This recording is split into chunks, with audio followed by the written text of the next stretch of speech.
अगर परिस्थितियाँ हमारे विपरीत हों और समय हमारा साथ ना दे तो बस सच का साथ निभाते रहिए, क्योंकि एक यही तरीका है जब हम समय को, परिस्थितियों को बदल सकते हैं। आज की कहानी कुछ इसी पे आधारित है, तो चलिए शुरू करते हैं। एक बार गौतम बुद्ध अपने एक सभा में बैठे हुए थे। उस सभा में बुद्ध को चाहने वाले कम और उनके शत्रु ज़्यादा थे। यहाँ तक कि जिसने वो प्रवचन सभा आयोजित की थी वह भी बुद्ध से ईर्ष्या करता था। सभा का आयोजन राजा के महल में हुआ था, इसलिए राज्य के सभी मुख्य लोग वहाँ उपस्थित थे। बुद्ध सभा में जाने से पहले ही जानते थे कि उनके विरुद्ध कोई न कोई षड्यंत्र अवश्य रचा जा रहा है। सभा में जाने से पहले बुद्ध का एक शिष्य आनंद बुद्ध से कहता है कि बुद्ध, आपको वहाँ नहीं जाना चाहिए। वहाँ के लोग आपके बारे में अपशब्द कहेंगे, आपके साथ बुरा व्यवहार करेंगे और ना जाने उन्होंने आपके विरुद्ध कैसे कैसे षड्यंत्र भी रच रखे होंगे।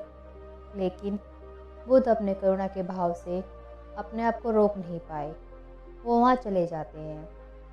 सभा की शुरुआत ही कुछ तीखे प्रश्नों से होती है। बुद्ध से ईर्ष्या करने वाले लोग यह प्रश्न बार बार करते हैं। कोई कैसा प्रश्न करता है, कोई कैसा प्रश्न करता है। लोगों का यह प्रयास होता है कि बुद्ध से कोई ऐसा प्रश्न किया जाए जिसका उत्तर वो ना दे पाए। लेकिन बुद्ध सभी प्रश्नों के उत्तर बड़े ही सरलता से दे देते हैं। सभा में उपस्थित सभी लोग लगभग अपने प्रश्न पूछ ही लेते हैं और उन्हें उचित उत्तर मिलते ही वहाँ से चले जाते हैं। अचानक वहाँ एक स्त्री आ जाती है। बुद्ध से कहती है, आप ध्यान की बातें करते हैं, आप ज्ञान की बातें करते हैं, आप लोगों को सच्चाई के मार्ग पर चलने की बात करते हैं, लेकिन क्या आपके भीतर तनिक भी दया की भावना नहीं है? क्या आपको मुझ पर तरस नहीं आता? या आप मुझ अबला की कोई चिंता नहीं करते जिसे आपने गर्भवती बनाकर ऐसे ही छोड़ दिया? क्या आपको मेरे पेट में पल रहे बच्चे की कोई चिंता नहीं?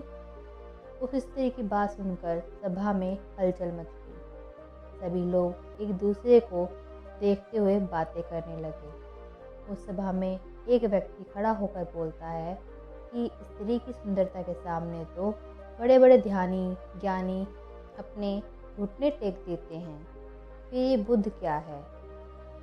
कोई और खड़ा होता है और कहता है कि हमें बुद्ध आपसे ये उम्मीद नहीं थी कि आप इतना नीचे गिर जाएंगे। इस तरह से सभा के लोग खड़े होकर बुद्ध को भला बुरा अपशब्द कहने लगे, बिना सत्य को जाने कि सत्य क्या है। लोग बुद्ध की निंदा करते हैं, उनका अपमान करते लगते हैं। जब सभी लोग अपने अपने मन की भड़ास निकालते हैं, तब राजा कहते हैं, बुद्ध, क्या आप अपनी सफाई में कुछ कहना चाहेंगे? राजा भी बुद्ध से बहुत ईर्ष्या करता था। वह चाहता था कि बुद्ध बदनाम हो जाए, लेकिन बुद्ध के ऊपर इन सभी बातों का कोई असर नहीं हुआ, क्योंकि बुद्ध को सत्य का ज्ञान था। वो अपनी नज़र में क्योंकि बुद्ध को सत्य का ज्ञान था, वो अपनी नज़र में बिल्कुल ठीक थे। चाहे पूरी दुनिया आपके खिलाफ ही क्यों ना हो, लेकिन आप ठीक हो तो उससे कोई फ़र्क नहीं पड़ता कि कौन आपके खिलाफ है, कोई क्या कह रहा है।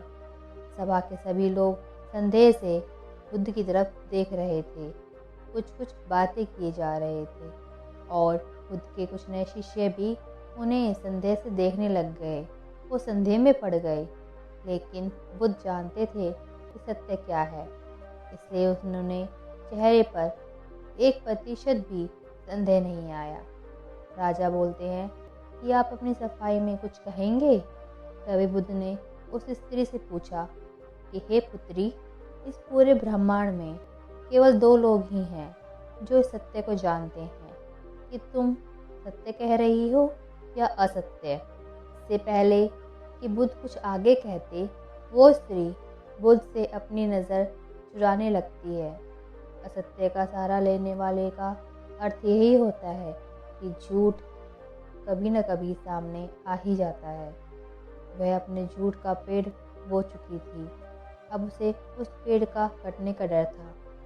वो आगे कहते हैं कि तुम अपने भविष्य को अंधकार में डाल रही हो। सभा का एक व्यक्ति उस स्त्री से कहता है कि तुमने बड़ी बात कही है कि तुम जानती हो ना कि तुम्हारे असत्य बोलने पर तुमको कठोर दंड भी दिया जाएगा। उस व्यक्ति की बात सुनकर वह स्त्री डर से कांपने लगी और वहाँ से भागने लगी। भागते हुए उसने जो कपड़े की गठरी बांधी हुई थी उसे निकालकर फेंक देती है। वह खुलकर जमीन पर गिर पड़ती है और सत्य सभी के सामने आ जाता है। राजा उसी समय स्त्री को बंदी बनाने का आदेश देते हैं, परंतु बुद्ध के बोलने पर उसे माफ़ कर दिया जाता है। तो दोस्तों, जीवन में आपका धैर्य ही आपको सत्य तक ले जा सकता है और जो सत्य के साथ होते हैं वो लोग कभी भी संदेह में नहीं पड़ते। अगर आपको मेरी कहानी अच्छी लगी हो तो प्लीज़ लाइक और सब्सक्राइब ज़रूर कीजिएगा।